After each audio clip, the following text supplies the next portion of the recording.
Pirmieji Palangos Olimpo taškai šiose rungtynėse.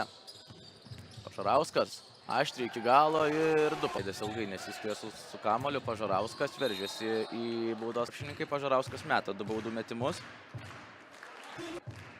Baudų metimus šiame sezone dėl Pažarauskui.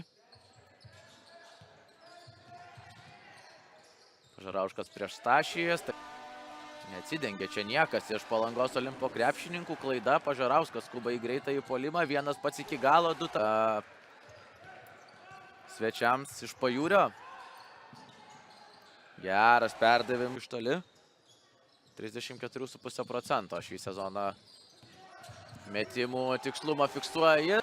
Perkus Kumpys iš to pačio krašto, iš kurio metė pirmąjį Kazakauskas. Čia dviese dėl kamulio nesusitarė komandos draugai ir tai kaip Žukauskas pataikė tritaškį pirmoje rungtynių pusėje. Pažarauskas iš toli.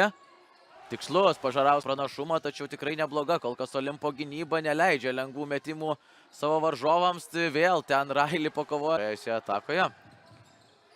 Perdavimas Rokui Stankevičiui. Čia visiškai laisvas kampe Pažarauskas. Meta laikas taip pat. Pažarauskas. Laisvas visiškai paliktas Pažarauskas.